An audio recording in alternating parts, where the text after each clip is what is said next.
Well, welcome back. Last time we got to Dunkirk on the ferry. This time we go all the way, it's only an hour and a bit, to Urban Gardens in Gent. But first of all, after about half an hour, we pop into an air. Now this one is just purely a rest area. There is no fuel. But that doesn't bother me. Plenty of amenities behind us. Not long later, we're back on the road again. Now the position of this site is actually a bit of a brucey in so much that it's on the left hand side, so we don't have to drive all the way through Ghent itself. But from this point on you really are going to have to keep a close eye out on the signs, the satellite navigation systems, and watch out for the traffic, and above all, take your time. They can just wait, can't they? Yeah, some of these roads are interesting. The road surface, I was told, was awful in Belgium, but it's not. It's actually very good. Just that you do need to keep your eye out for these signs. Especially when you zoom in and you see how complicated this is, especially with an 8-metre caravan on the back of your car. But at long last, the nerves come down a bit as we're on the final stretch to the actual site itself. I think it says camping. Turn right on today, Clan. Yeah. Saying there's a right turn. I'm not No, quite sure. not down there. Down here? Yeah, it's camping. There it is. So you're going to have to turn there. Camping. Round. And then there's a bit of a dog leg. In a quarter of a mile, turn right onto Trimlan. So that's it. Where are we going? Yeah, it's a bit of a dog leg. So, hang Down on. there. Hang We're on. not on the bus lane. Down, drive the left. Down here. Yeah, down here. Yeah. Yeah, this is right. Bit confusing, but it is right. Remember, overall, drive on the right. Camping Urban Gardens. You know, sometimes it's a good job I got a passenger who can read their signs, because I would have to stop and read them for bloody ages to try and work out which one's which. Ah, buses. Good to know you'll be looking out for those later. In there. Turn left onto the road. Down there. Must be. Hang on. Camping Urban Urban Gardens, Gardens. yeah.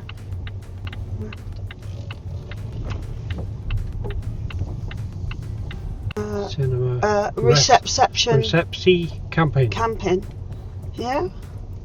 It's a reception. Camping. Yeah. Urban Gardens. Do I want to go in there? I don't know where the reception is. That looks like staff car park, doesn't it? Yeah. Go down here. Urban Gardens. Yeah, because it might not be open. But it was open. So we checked in, registered our car with the APNR system that they have with the barriers here, and yeah, then off to go and find the pitch. So we've gone left, and it's second right. So that's first right. Yeah, I think this is right. Sanitaire 2. I think I'll have We're to in move here. a little bit to the left here, because there's a bit of a swing to get in that little hole. 45.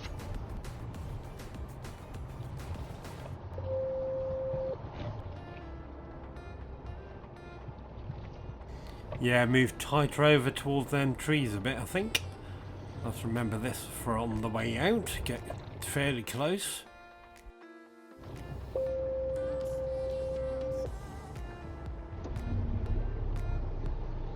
No, okay. And then what we'll do is we'll just park it over here out of the way. There's nothing behind us. And we'll see if we can't formulate a plan. Now, I'm going to put this down to lack of sleep. Been up for hours and hours on end. And expecting pitches to be the right orientation. You catch my drift in a minute. You will do.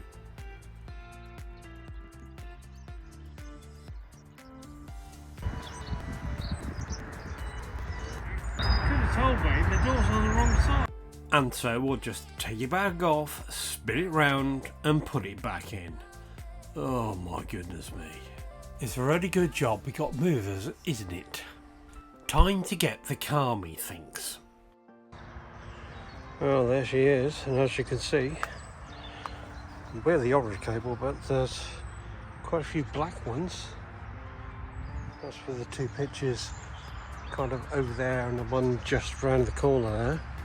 There's also that, a really long one, goes all the way up to that caravan, well, van over there. But anyway, as you can see, all the way down and back again. That water tank's been a godsend, by the way, because you just having two lots, one on board, brilliant, means less trips. Still got to do the waste though. Now, as is the case with most foreign sites, this concept of waste water management is something they don't comprehend. But this site has got a motor-owned service point just below this, where I'm stood now actually, so that's where the waste will go. And that open sink obviously is where your chemical disposal point is. And that's already just filled up with water, and there is a nice mat there. There's only one left because I nicked the other two, as you'll see in a minute. So there we have it, all three jobs are done, water, waste and power, and those two mats. The ground's a little bit soft, and as we have hydraulics, I need a couple of planks of wood to level up just the back of one side. It's not quite 8 foot wide, these, are they? And then it rains some more. I think it might be getting a bit soggy around here actually. But the toilet blocks are pretty clean, the showers are very good, and actually the loos had toilet seats on them, so everything's looking good. And then looking at this side, it seems to be quite a big site this. But the local supermarket was calling, and it's only a couple of minutes away. Yes, some interesting things do take our fancy. Some of the words are fantastic. Now, one of the games we like to play is how low can you go? So as you can see, this bottle of Plonk, it's €2.99, and the gamble paid off. Very nice tasting as well. Good job actually, because it was Fiona's birthday the next day. I did bring some bits and bobs with me. She is heavily into bags. And so to out and about. Now we are in the city, so we might as well take a trip. So do you remember that bus stop which is right outside? Literally 2 minutes walk from the entrance. So for €10, that's there and back, return, we can get into Ghent.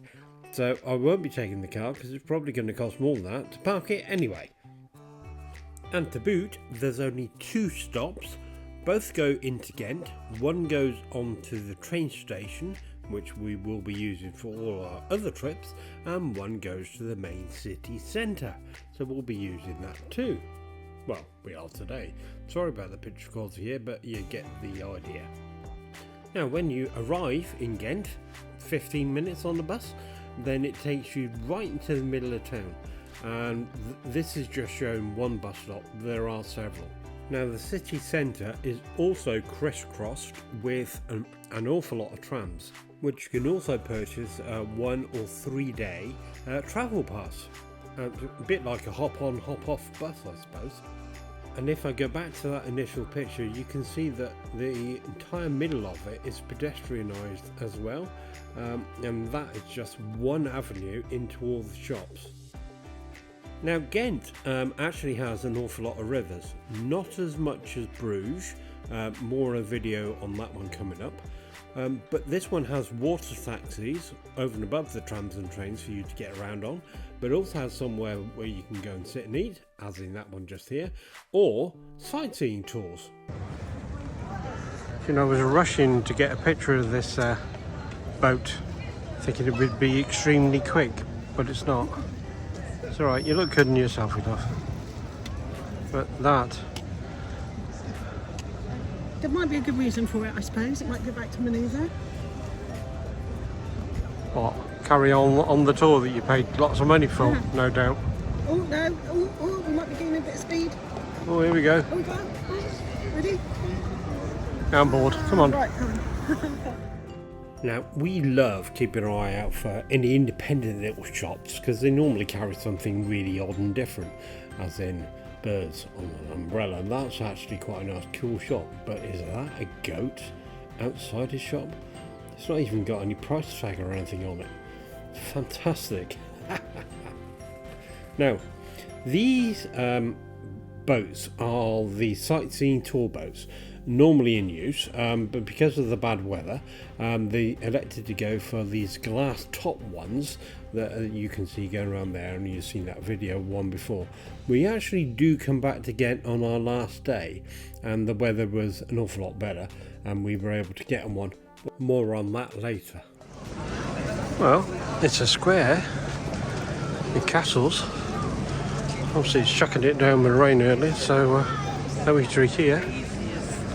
You know, I do like this blend of really old and architecture which is really strange but lovely, and then you got this modern tram system as well.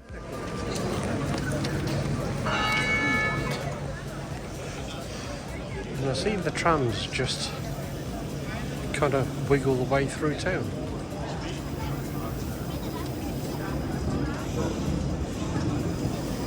Past the castle.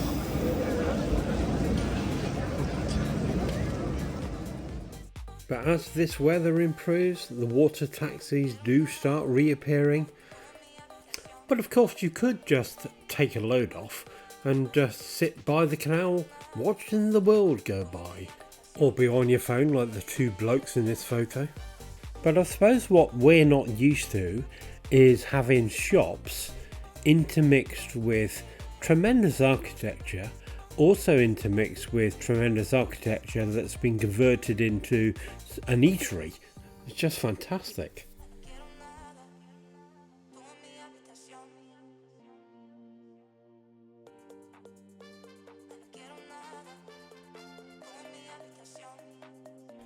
But what's really annoying is when somebody stands right in front of you before you're about to take some footage. You've got your camera and everything ready to rock and roll. They can see that. But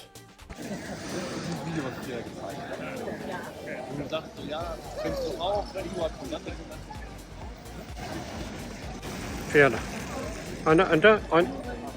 before I go and have a look at it, do you know what that is? No.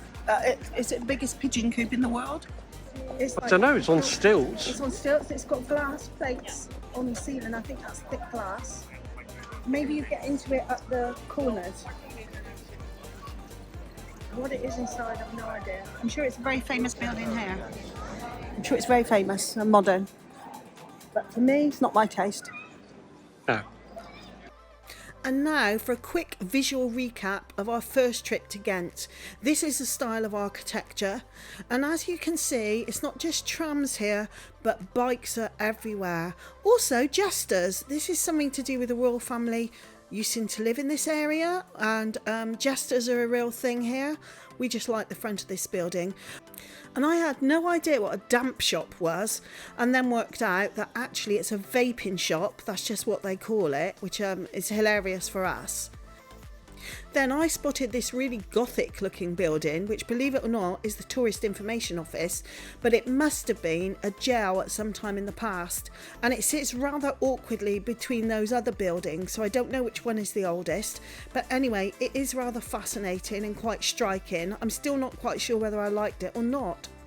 And I didn't know this, but cats are a real thing in Belgium, also bears, so there are lots of this type of thing around. And drip drops, very apt for the weather during our trip. To be honest, it's more than drip drops. And I loved taking pictures of the architecture, particularly along the river. So I like this hanging room on the left and this, like, you know, Banksy-esque style graffiti, and it's just very pretty.